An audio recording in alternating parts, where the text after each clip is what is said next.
Assalamu alaikum, children. Today we are going to begin with our second round of literature. The title is The Purple Children. The outrage took place at 11 o'clock on a moonless night. The policeman on guard at the side of the town hall was cut off from the rear entrance. Rear means back entrance. Into the courtyard by one high wing of the building and heard nothing until the alarm sounded.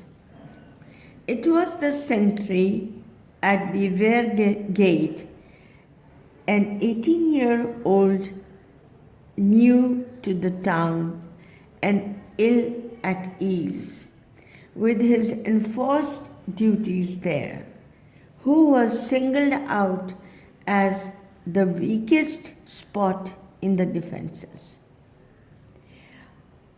Half dozing on his walk back and forth across the gate, had heard the most innocent sound in the world, a girl's voice calling softly, "Puss, puss, puss, here, pussy." As he started into wakefulness, a little figure darted towards the gate and halted means stopped, with her hands locked upon the bars. He saw how slight she was and how young and not more than 15. Her frock was black and her thin small wrists issued pale and strange from the sleeves. She turned on him a face which was only a silvery oval and a dark shining of eyes. "You can't go in there," said the sentry roughly, in a coarse, loud voice. "You ought to be in the house at this time of night. Don't you know there is a curfew?" "I was in the house. My cat got out when I went to bring in wood and I couldn't catch her. She's only young." Children, the lesson that we are reading today has got a historical background. Actually, the incident, it refers to the Second World War and how the Czechoslovakian locals were behaving with the government that had occupied the place. "I was in the house. My cat got out when I went to bring in wood, and I couldn't catch her. She's only young. It's no use telling her there's a curfew. She'll come back in the morning," said the sentry awkwardly.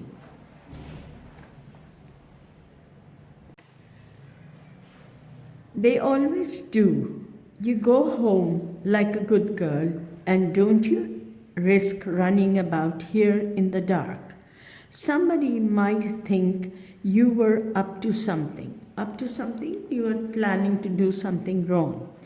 Actually, this story has got a historical background. This is a story about the time of Second World War,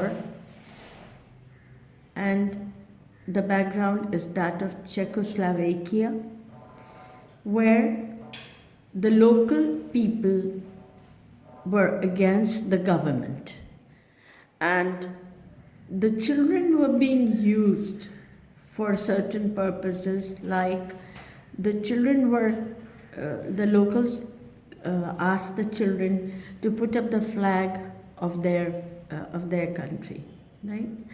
But she might not come back. She ran through there into the courtyard. Won't you please help me to catch her? Now, this girl is also up to the same thing, that she was trying to get into an area which was not permissible for all the people. So she was convincing the sentry to allow her to go into the courtyard. And what was the excuse she gave? That her cat had run away and she's going to find the cat back. The boy felt the small, cold hand laid entreatingly on his arm in a caring manner. She was only a kid. She hardly came up to his shoulder, and she was beginning to sniff.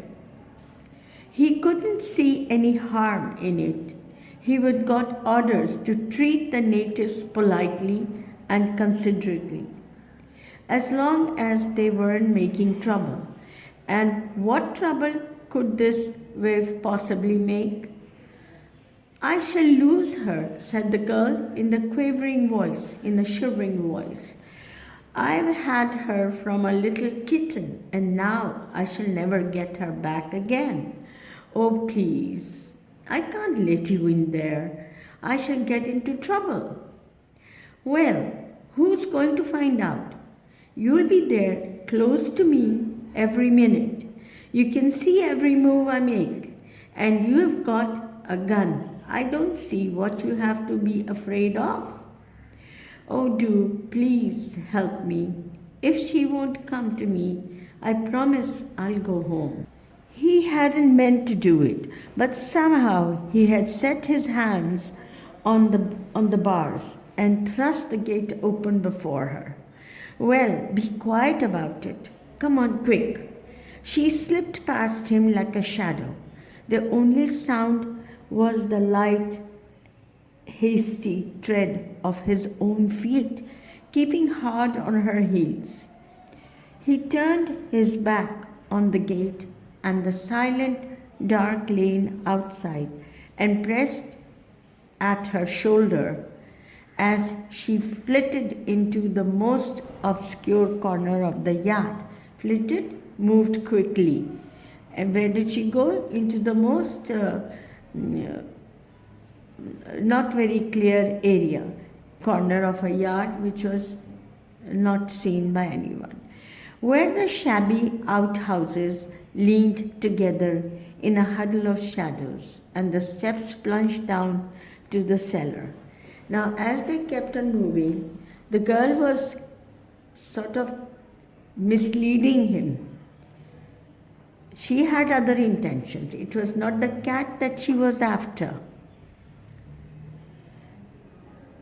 Behind them, the tall bulk of the town hall shut off the awakening stars, and the ropes of the flagstaff creaked faintly in the wind, which never stilled in the upper air.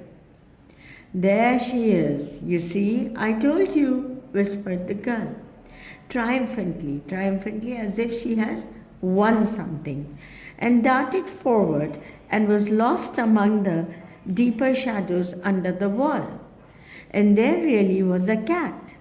The sentry saw with relief and satisfaction, unhurried insolence of cats everywhere. It took 10 minutes to run it to earth at the foot of the cellar steps against the closed door. Now, actually, children, then at the time of Second World War, when Czechoslovakia was occupied, run by another government, the locals were being treated strictly. They were not allowed to move around with freedom. That's why they had blocked the places and placed the sentries over there. The girl snatched up her quarry and held it struggling in her arms. That means she held up the cat. She looked up at the sentry under the black tangle, a lock of her hair, with a wild smile. Thank you. Now I go home. You are very kind. But she did not move. She stood looking at him, still her lips parted, her eyes enormous, wide open, and shy and wary. When she looked at him like that, he felt how alien he was in this place. And even her thanks could not compensate him for the quiet, patient hatred of her people. And then they both heard the sudden, light impact of feet, as though someone had dropped from the high wall. The sentry, who was not good at thinking, obeyed his instincts, that is, his inner feelings. He was too frightened of his own sight by this time, to retain much resentment against the enemy. His fear even drew him into a kind of distant alliance with them. He said, "No, sir, I don't think I could." She kept in the shadow. "I don't think I should know her again. There's scores of them, thin as a monkey." "And scores of them," said the major, looking almost affectionately at the long violet stain like blood upon the stones, with purple hands and faces. At last you had the sense to erase it. That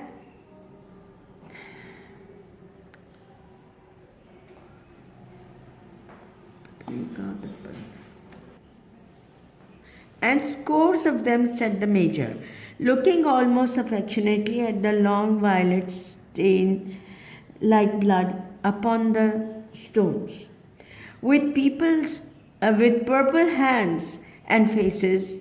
At least you had the sense to fire.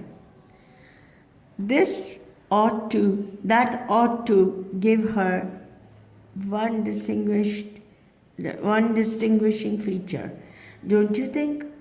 The enemy looked at the die in his turn and was filled with regret. The sentry, who was not good at thinking, obeyed his instincts. He was too frightened of his own sight by this time to retain much resentment against the enemy.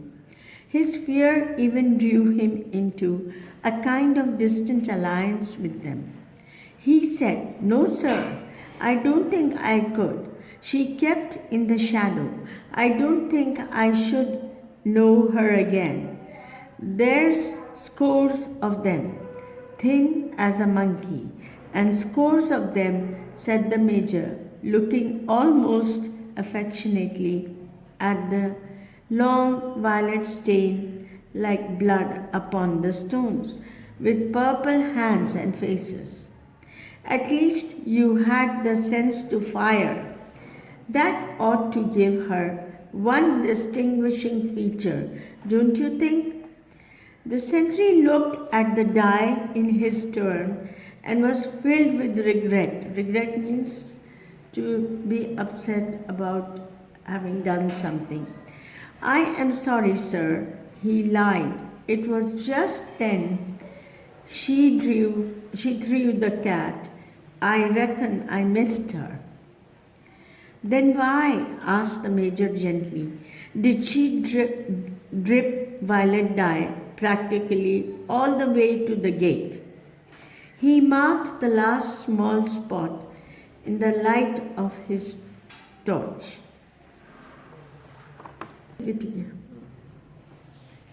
"A pity, a heavier charge, and we might have been able to follow her home." Did you mark the boy too? No, sir. He was well out of range. Out of range, not in his reach. Regret rose in him like a tidal sea. Then haven't done anything. They haven't done anything all that bad, sir. It is only a flag.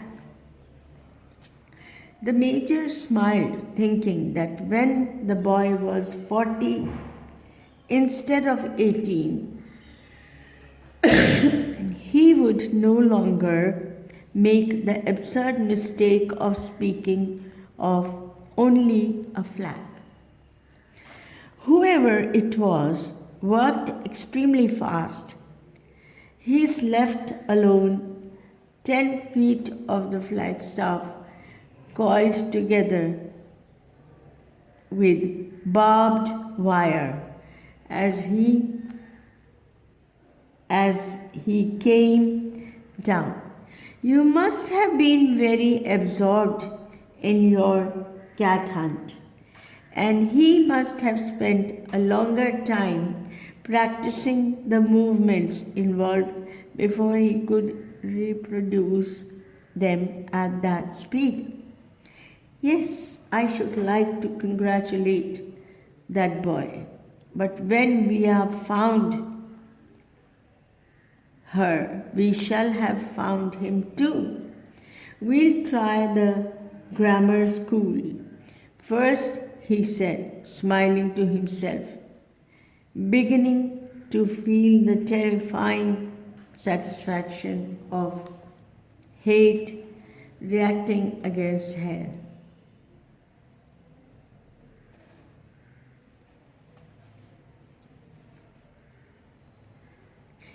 If she is in there, we'll visit the homes of all those girls who don't answer the register. We shan't have to look any further.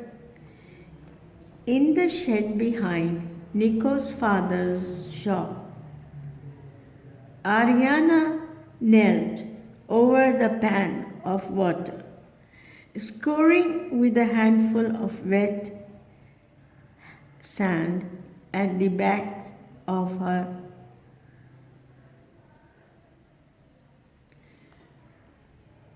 hand. Christo held the torch close, keeping his body between its light and the covered window. Andreas crouched on his heels, his head bent close to Ariana's. It's no use, she said, letting her hands lie. Suddenly,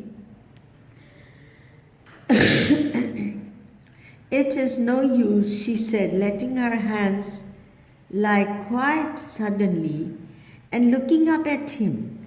The misshapen blotches of purple ate away half her face into shadow.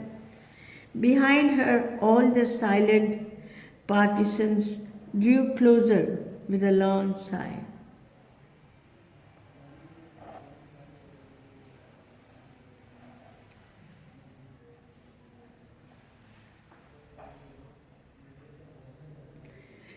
It won't come out, she said. Now they have only to look for me. I can't be hidden, Andreas. What am I to do? If they find you, he said, taking her stained hands in his, they find me too. That's foolish and wasteful. You'll be needed again. And besides, they would beat you. They'll only imprison me. That is, put them into prison. No, it was great luck that you were not splashed like me. Don't be so ungrateful as to throw it away. Her voice was violent and resolute but she was very frightened. I will not let you bear it alone. We were all in this act together.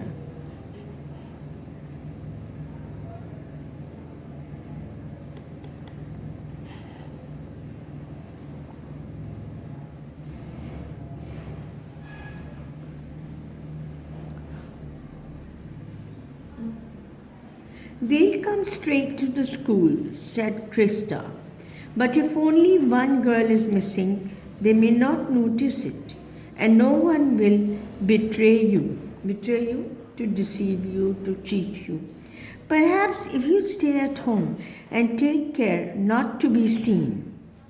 For how long? Said Andres shortly. You see, the marks won't come out. They'll have to wear away gradually. Do you think she can be hidden for months? But they may give up in a week or two. If they do not find me in the school, said Ariana with authority, they will want to see the register and find out who is missing. It is only another way of being set apart. I think I would rather be there to face them. It is not I who will have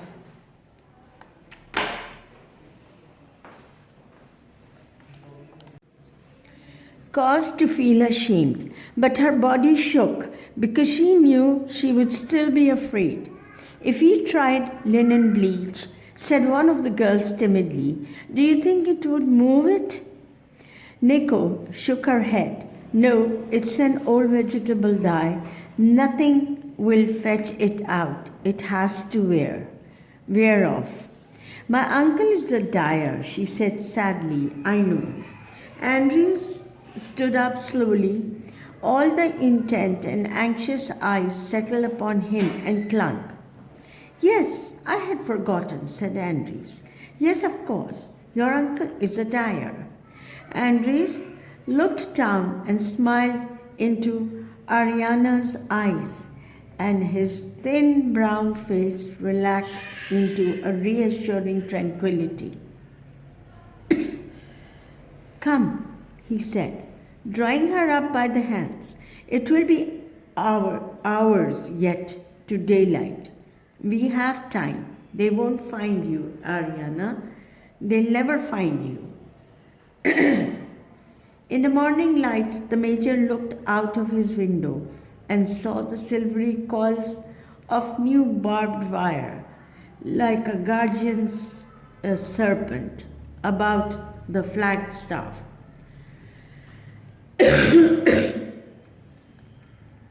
And above, afloat, upon the restless wind, the expected flag, an enemy that could not be imprisoned or exiled or killed, and certainly could never be silenced. It would soon be down, of course.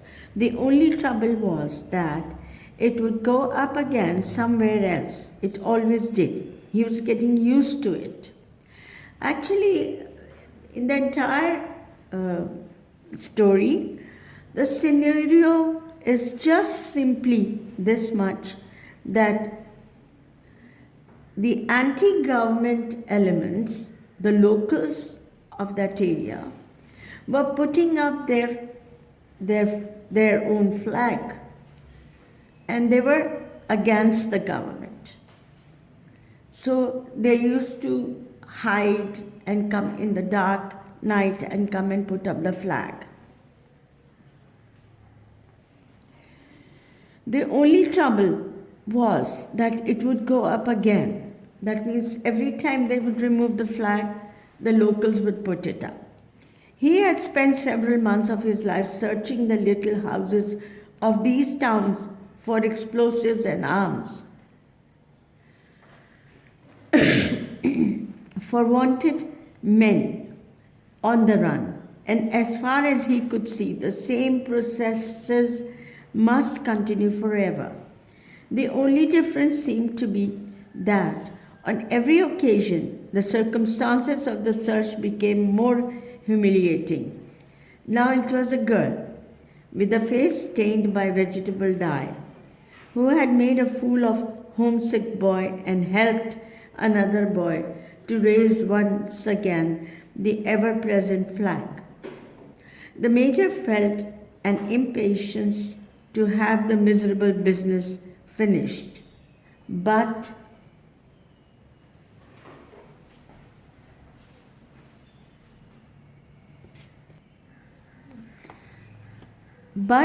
by daylight he no longer mistook for anger and hatred what was nothing but disgust and exasperation.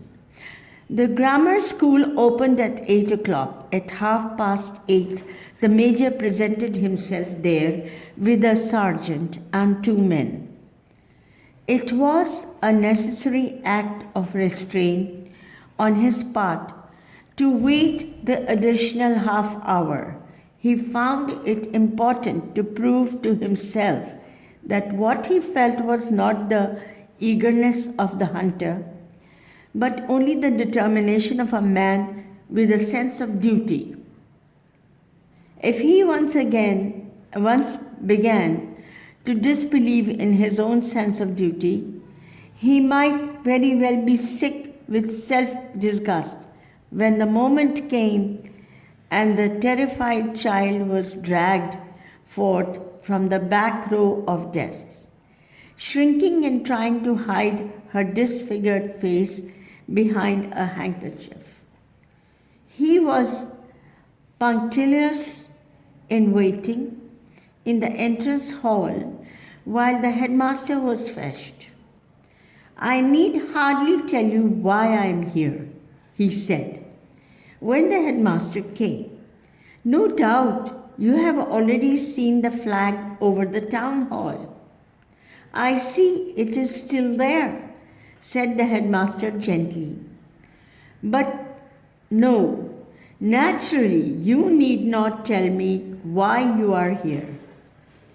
"We intend," said the major, "to make an example this time. If you allow your children to move up into the front line, you must consider that it is you yourself who inflict their punishments upon them. We would infinitely rather deal with you. We would infinitely rather that you did, agreed the headmaster. You must do what you feel to be your duty. But so must our children. Would you like to begin with the little ones?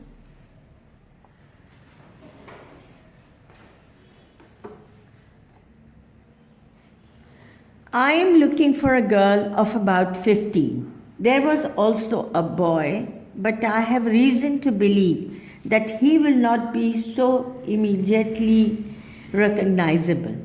You may not be aware that we have recently adopted the use of a spray gun loaded with a local vegetable dye. The girl will be stained purple.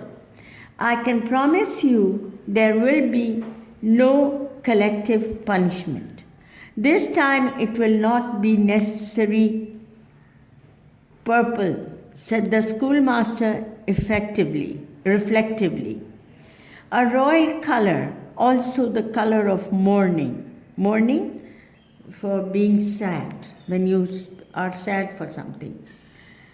A nice choice, and you think the boy escaped? I think it hardly matters. Once we have our hands on the girl, he will come forward. I see you have not entirely wasted your time with us, said the schoolmaster with a polite smile. Very well. You wish to inspect our senior forms? I have kept them assembled, put them together, in the hall for you, please. The major strode across the polished lobby. Walked fast. To walk briskly. The sergeant and his men keeping step behind him. The headmaster, advancing his hand to the hall door, leveled one sudden glittering glance into the eyes of the invader, and it seemed for a startling instant that what he felt for him was no longer simple antagonism but almost pity. Here, no longer simple antagonism, that is hatred, but almost it was a kind of pity. Then he pushed the door wide and stood back for his visitors to enter. The major marched in with the briskness of complete confidence, almost of triumph. 53 young heads with marvelous unanimity having the same, were raised to confront him, to face him. And he checked in his stride and wrenched himself sideways into stillness, as though he had indeed run his breast into a thicket of steel. He had come looking for a marked outcast. He beheld a regiment, a pyrrhic phalanx of embattled children, all their delicate olive faces, spattered from forehead to thin with the resplendent purple of royalty and mourning.